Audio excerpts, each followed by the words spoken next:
원망하던 백성을 벌하다, 그런 제목으로 하나님 말씀 나누도록 하겠습니다.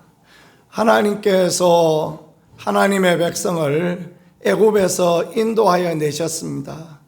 광야 가운데 은혜 주시고 또 하나님께서 갈 길인 가나안도 정확하게 보여주셨습니다. 이 모든 일이 하나님의 은혜요, 이스라엘이 한 것이 아무것도 없습니다. 이스라엘에게 오직 해야 될 것은 감사와 아멘밖에 아무것도 없었던 것입니다. 우리 인생도 마찬가지입니다. 우리가 믿음의 길을 달려갈 때 하나님께 우리가 해야 될 것은 감사요, 하나님의 말씀에 아멘하고 나아가는 것, 그것이야말로 하나님 앞에 아름다운 것이다 라는 것을 믿으실 수 있기를 축복합니다. 그때에 우리가 믿음의 눈으로 하나님께 감사하고, 그래서 성경에도 범사에 감사하라 말씀하셨죠. 이것이 그리스도 예수 안에 너희를 향한 하나님의 뜻이다 라고 분명히 말씀하셨습니다. 감사하고 아멘하고 순종하고 그 뜻을 따라갈 때 우리는 계속해서 보호를 받는 거예요. 하나님이 계속 만나와 메추라기도 먹여주시고 구름 기둥으로 불 기둥으로 인도해 주시고 앞에 왕벌 보내어서 대적들을 내쫓아내 주시고 이런 은혜를 입게 되어지는 것입니다. 어느 순간 하나님을 바라보던 눈이, 은혜의 눈이, 믿음의 눈이 육신의 눈으로 내려와서 육신의 상황을 바라보는 순간 하나님의 은혜가 거두어지고 하나님의 도우심이 거두어지는 그런 삶이 되어지니 참으로 안타까울 수밖에 없는 그런 부분입니다.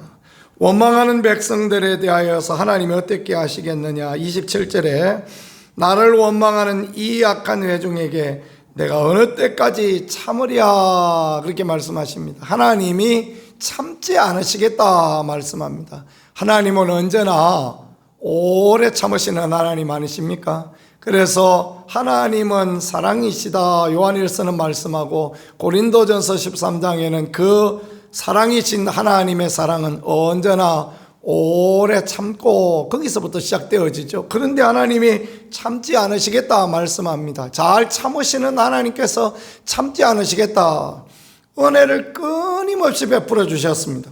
근데 원망하고 불평하고 하나님을 무시하고 하나님의 말씀을 따라가지 않으니, 그러니 하나님이 참지 않으시겠다 말씀합니다. 우리 인생도 마찬가지입니다.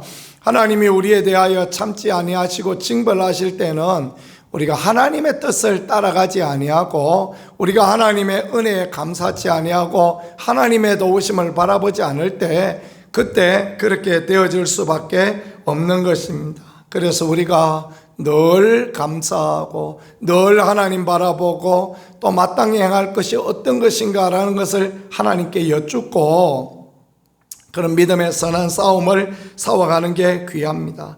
말을 해도 하나님 앞에 믿음의 말을 해야 됩니다. 28절에 그들에게 이르기를 여호와의 말씀에 내 삶을 두고 맹세하노라. 삶을 두고 맹세한다는 건 뭡니까? 하나님의 살아계심을 두고 맹세한다 이 말이죠.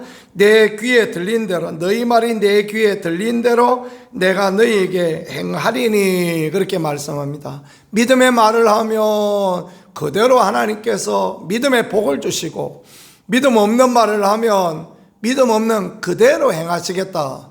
그래서 모세에 대하여서 아론에 대해서 원망하는데 우리가 이 광야에서 다 죽는다, 그런 말을 하니까 하나님께서 그래 너희 말대로 너희가 이 광야에 다 죽는다, 그 말씀하지 않습니까? 그러니까 우리가 어느 때라도 믿음의 눈을 가지고 하나님의 약속의 말씀을 붙들고 하나님의 약속의 말씀을 의지하고 그렇게 달려나가는 것, 그것이 하나님 앞에 귀함이 되어지는 것입니다.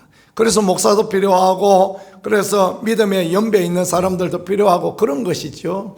하나님의 말씀을 가르치고 하나님의 말씀으로 권면하고, 그래 우리가 할 수 있는 일이 다 그런 거 아니겠습니까? 말씀으로 하는 것, 그거 외에 우리가 할 수 있는 게 뭐 있겠습니까? 그렇죠? 그러니까 바울과 실라도 그 환난 가운데에서도 복음을 전하고, 그러니까 빌립보 교회가 생겨지고 또 아름다운 교제와 교류의 역사가 일어나고 이런 것들이 되어지죠. 그렇습니다. 우리가 하나님의 말씀을 따라 하나님의 말씀대로 그대로 따라 나가는 것이 세상을 이기는 지혜요 마귀를 이기는 지혜가 되어지는 것입니다. 예수님도 그 시험산에서 말씀으로 3번 마귀를 이기시죠. 말씀으로 이기신 것은 하나님의 말씀이 기준이 되어지고 하나님의 말씀이 무기가 되어지고 하나님의 말씀이 능력이 되어지니까 말씀으로 이깁니다. 우리는 무엇으로 이기겠습니까? 하나님 말씀으로밖에 이길 것이 없으니 우리가 하나님의 말씀, 아이고 나 하나님 말씀 못 믿겠다, 막 그게 그럴 수가 있느냐? 이러면 그냥 끝나는 겁니다. 그죠? 이러면 아무런 은혜를 입을 수가 없는 것입니다. 상황은 끝났다, 상황은 믿음 없는 상황으로 몰려간다 할지라도 주님이 이렇게 말씀하셨으니까, 주님이 이렇게 약속하셨으니까 우리는 그대로 간다, 우리는 그 믿음으로 간다, 그러면 하나님이 도와주시는 것입니다. 사실 정탐꾼을 보낼 아무 필요가 없는 것입니다. 그저 믿음으로 묵묵히 따라가면 하나님의 구름 기둥이 먼저 가고 불 기둥이 지켜주시고 하나님이 일하시는데 하나님의 언약궤를 따라가면 되는데, 그죠? 하나님의 언약궤가 사흘 길 앞서가지 않습니까? 하나님의 말씀이 앞서갑니다. 그 말씀 따라가면 되는데 뭐 하려고 그 막 정탐꾼을 보내자 막 난리를 쳐가지고 자기들이 할 게 뭐 있다고 그 난리를 칩니까? 그죠? 그러니까 결국은 어려움을 당할 수밖에 없고 믿음 없는 말을 하고 믿음 없는 소리를 듣고 그래가지고 막 원망하고 좌절하고 넘어지고 그러니까 거기서 다 죽고 그러고 마는 것입니다. 오늘 우리도 역시나 그렇습니다. 우리가 하나님의 인도하심과 약속의 말씀을 붙들고 걸어가서의 믿음 위에 서서 나가서의 의심 버리고 그렇게 가면 하나님 반드시 약속의 말씀대로 되어질 수 있게 그렇게 축복하여 주는 것입니다. 33절에 너희 시체가 광야에 소멸되기까지 40년을 광야에서 방황하는 자가 되리라. 말씀을 잃어버리면, 말씀이 다윗이 고백했던 것처럼 주의 말씀이 내 발에 등불이요 내 길에 빛입니다. 말씀이 우리를 이끌어 주시는데 말씀을 잊어버리니까, 약속을 잊어버리니까 광야에 방황해요. 비비 돌다가 거기서 죽는다라는 것입니다. 이게 얼마나 불쌍한 이야기입니까? 그죠? 그러면 차라리 그들 말처럼 애굽에 있었으면 먹는 거나 더 잘 얻어먹고 그렇게 살았던 게 맞을 거 아닙니까? 그죠? 예수 믿는 사람, 우리도 다 마찬가지입니다. 우리가 세상에 살아가지만 하나님의 말씀을 따라 살아가는 인생이 되었으니 이제는 말씀의 기준을 따라, 말씀의 은혜를 따라 살아가는 것이 참으로 하나님 앞에 귀하고 복된 것입니다. 35절에 나 여호와가 말하였거니와 모여 나를 거역하는 이 악한 회중에게 내가 반드시 이같이 행하리니 그들이 광야에 소멸되어 거기서 죽으리라. 혼자 그런 게 아닙니다. 모였습니다. 그리고 거역하였습니다. 그랬더니 하나님께서 그들을 기뻐하지 아니하시고 그들을 좋아하지 않으셨다라고 그렇게 말씀하십니다. 그들이 모여서 회막 앞에 모여서 하나님을 찬송하고 하나님을 기뻐하고 하나님을 즐거워하고 그러면 두세 사람이 모인 곳에 나도 그들 중에 있겠다 말씀하신 하나님이 그들과 함께 하시고 더 큰 은혜 주시고 그러겠지요. 우리가 모일 때마다 하나님이 하신 일들을 말하고 모일 때마다 하나님이 하실 것을 기대하고 모일 때마다 주의 은혜를 나눌 수 있는 그런 분들 되어질 수 있기를 간절히 소망합니다. 모여보면 해야 될 이야기, 하고 싶은 이야기 많지 않습니까? 과거에 하나님께서 이렇게 놀랍게 역사하셨다. 믿음의 길을 갈 때 우리가 그때 하나님 앞에 이런 믿음을 고백하고 이렇게 행하였더니 하나님은 놀랍게 일하셨다. 그런 이야기 해보면 얼마나 신납니까? 그죠? 그런 이야기를 하면서 또 박수치고 다음 세대들이 그 이야기를 들으면서 마음의 용기와 소망을 얻고 그러면 하나님이 함께 하시는 거예요. 하나님 은혜 주시는 것입니다.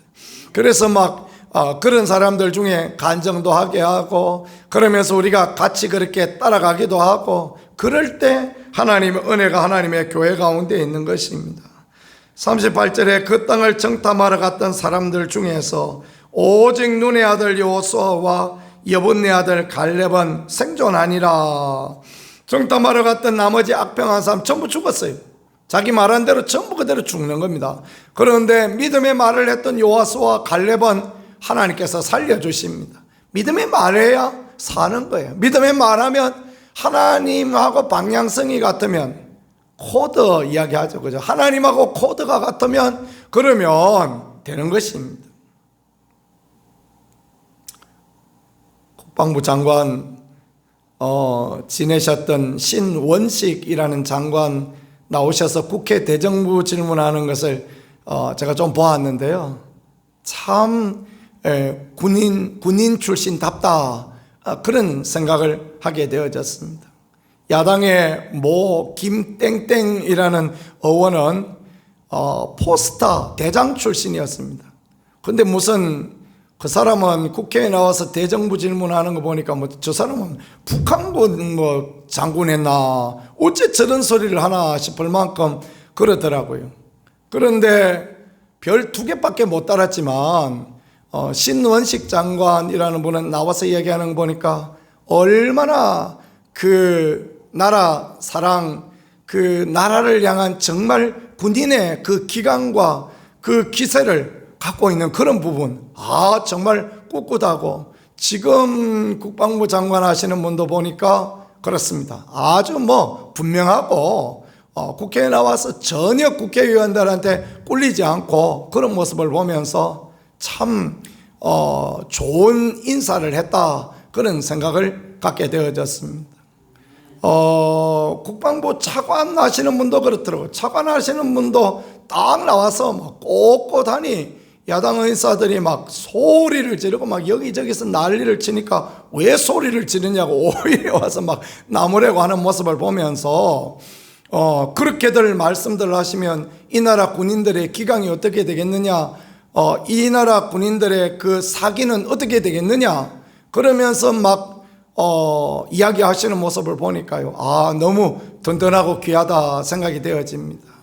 대통령께서 자기 코드에 맞는 분 인사를 하는 것처럼 하나님의 인사도 그래요. 하나님의 인사도 하나님의 마음에 맞는 인사를 하십니다. 하나님의 마음에 맞으면 하나님께서 은혜 주시고 그 사람을 들어 사용하시고 그 사람에게 복을 주시고 그 사람을 통하여 귀한 일을 하시고 하나님의 교회를 일으키시고 그런 것입니다. 그러니까 우리가 하나님의 마음에 맞고 하나님의 뜻에 맞는 그런 삶과 그런 가치, 그런 생각을 가지고 나가는 게 얼마나 귀하고 얼마나 복된지 모릅니다. 정말 중요한 것은 누가 얼마나 많았는가라는 게 중요하지 않습니다. 10명이 있었다고 중요한 게 아니고 한 사람, 두 사람이 있어도 믿음의 사람이 있는 거, 이게 하나님 앞에 너무너무 귀하고 아름다운 그런 부분이 되어지는 것입니다. 우리 교회를 생각하면서 그래도 감사한 것은 참 믿음의 사람들이 남아 있습니다. 참 믿음의 사람들 남아서 믿음의 말을 하고 하나님 하실 것을 기도하고 기대하고 그렇게 살아가는 모습이 저는 언제나 소망이 되어지고, 또 하나님께서 우리 교회 가운데 새로운 미래들을 허락하실 것이다 라고 그렇게 믿습니다. 우리가 다 요수와 갈렙이 되어지는 그런 은혜가 있기를 예수님 이름으로 간절히 축복합니다. 10명 정탐꾼 그 어리버리하는 소리 하던 그런 사람들처럼 믿음 없는 말 하지 말고 우리가 요수아와 갈렙처럼 하나님의 약속과 말씀을 믿으면 살아가는 것입니다. 하나님이 귀하게 사용하시는 거예요. 나머지는 광야에 전부 죽지만은 그러나 믿음의 말을 하는 사람은 하나님이 살려주시는 것입니다. 자, 마지막으로 볼게 이게 너무너무 귀한 부분인데요. 그런 이야기를 하니까 백성들이 전부 하는 이야기가 아이고 우리가 잘못했습니다. 올라갑시다. 가나안에 올라갑시다. 그게 모세는 올라가지 말라 합니다. 그럼 뭐 하려고 올라가느냐? 하나님이 가라고 말씀 안 하시는데 너희끼리 뭐 하려고 하느냐? 그래도 백성이 그래도 가봅시다 그러면서 올라갑니다. 그래 가서 마지막에 나오는 말씀이 가나안 사람 아말렉 사람한테 그냥 얻어맞고 쥐어 터지고 그래 지고 내려왔다, 그 말씀이 있습니다. 하나님의 언약궤와 모세가 앞서가지 않습니다. 하나님 앞서가셔야 이겨야 되는데 못 이깁니다. 뭘 말하는 것이겠습니까? 적극적인 사고방식, 그러니까 모든 것을 긍정적으로 보는 그것들, 뭐 귀하죠, 그죠? 그것도 귀합니다. 그러나 그게 절대 다가 아니다라는 거예요. 이게 지금 이야기하고 다른 것 같죠? 아닙니다. 여러분 잘 들으셔야 됩니다. 이게 같은 이야기 맞습니다. 그러니까 인간이 가지는 적극적인 사고방식, 인간이 가지는 하면 된다, 할 수 있다, 해보자, 이거 가지고 안 된다라는 것입니다. 하나님의 약속에 말씀이 앞서가시고 하나님의 약속이 따라가는 그것을 믿고 하나님이 말씀하셨으니까 하면 된다, 해보자, 할 수 있다, 그게 믿음인 것입니다. 그게 아니고 우리끼리 모아가지고 가봅시다 그러면 될 겁니다. 반반이 깨지는 거예요. 그래가지고 안 되는 것입니다. 그렇죠? 아이성 전투에서 그래서 망했지 않습니까? 여리고성 전투는 큰 여리고성, 난곡불랑의 성, 그런데 그들이 안 망했습니다. 왜? 하나님 약속의 말씀을 따라 하나님이 매일 한 바퀴 돌고 안식일에는 7바퀴 돌고 소리 지르라, 그러니까 그대로 했습니다. 이 사람 이 말하고 저 사람 저 말 할 줄 알고 하나님께서 너 아무 말 하지 마라 그러니까 전부 아무 말도 안 합니다. 그러니까 이겼습니다. 아이성은 어떡할까? 아이성 전투는 어떻게 해야 되겠습니까? 하나님 이번에 몇 명 보낼까요? 물어봤어야 될 거 아닙니까? 그죠? 안 물어봅니다. 덮어놓고 막 그 쪼매는 거 그 아이 같은 아이성 그것만 3,000명만 올라가면 됩니다. 되기는 뭐 됩니까? 안 되죠. 그죠? 깨지고 내려오지 않습니까? 우리 인생이 그렇습니다. 적극적인 사고방식, 그걸로 안 된다라는 것입니다. 믿음의 사람은 하나님의 약속의 말씀을, 하나님을 의지하는 믿음을 갖고 있을 때 하나님이 보정해 주시고 하나님이 함께 하시고 하나님 은혜 주시고 가나안 들어가는데 여호수아와 갈렙이 선두가 되어져서 가나안 들어가는데 어려웠는가? 하나도 안 어려웠습니다. 아주 쉬웠습니다. 왜냐하면 하나님이 앞서가시기 때문에 그렇습니다. 그 무슨 안악자손 그거 아무 문제 없고 성이 높은 거 아무 문제 없고 그들이 뭐 철기를 갖고 있고 그게 아무 문제 없습니다. 이스라엘은 나무 막대기 들고 짝대기 들고 가도 이기게 하시는 이가 하나님이시니까 그들이 능히 이기고 그럴 수 있었고요. 나중에 보면 갈렙은 이 선지를 내게 해주소서, 그 헤브론 땅을 자기에게 달라고 자신있게 이야기합니다. 나이 80이 되셨는데, 우리 장로님들 80 다 되셨는데 이 연세에 전쟁하러 가겠다, 그것도 무슨 안악자손들이 있는 거기에 가겠다, 그게 무슨 말이나 될 법한 이야기입니까? 그런데 하나님 이기게 하시니까 갈렙과 유다 지파가 그 헤브론을 차지하고 그 후손이었던 다윗이 헤브론에서 왕이 되어지고 7년 6개월 동안 헤브론에서 왕이 되면서 그 나라가 든든하게 되어지는 기초가 되어지지 않습니까? 믿음으로 나가면 이런 역사가 있는 거예요. 믿음으로 나가면 우리가 복을 받고 우리의 후손도 복을 받고 다 복을 받고 믿음의 가정이 결코 망하지 않고 믿음의 가정이 결코 흔들리지 않는 것입니다. 그러니까 언제나 우리가 믿음으로 달려나가는 거, 오늘 뭐 교회가 오늘 100명이 막 나와서 버글거릴 수도 있고 오늘 다 그냥 어디 가셨는가 오늘 10명만 남을 수도 있고 그게 중요한 부분이 아닙니다. 하나님을 기대하고 하나님의 약속의 말씀을 붙들고 우리가 하나님 의지하고 나가면 하나님께서 100명도 되고 1000명도 되고 하나님 은혜 가운데 그렇게 도와주시니 그 믿음으로 달려나가는 것, 이게 하나님 앞에 너무너무 귀한 것입니다. 약할 때 힘주시는 주님을 생각하며 믿음의 기도를 드리고 또 연약한 분들을 회복시켜 주실 하나님을 기대하며 하나님 앞에 소망의 기도를 드리고 또 교회와 나라 민족을 위하여 가정을 위하여 기도할 때 하나님께서는 우리에게 크신 은혜 공유를 베풀어 주실 줄 믿으실 수 있기를 예수님 이름으로 축복합니다. 다 같이 우리 합심하여 함께 기도하겠습니다. 주여, 이 나라 불쌍히 여겨주시고 이 민족을 불쌍히 여겨주시고 주여, 우리 가운데 하나님의 약속의 말씀이 우리 가운데 하나님의 은혜가 풍성하게 임하여질 수 있게 도와주시며 우리의 가정들 가운데에서 하나님의 회복과 축복의 역사, 은혜의 역사 드러날 수 있게 은총을 다하여 주옵소서. 우리 주여 어머니와 같이 하나님 앞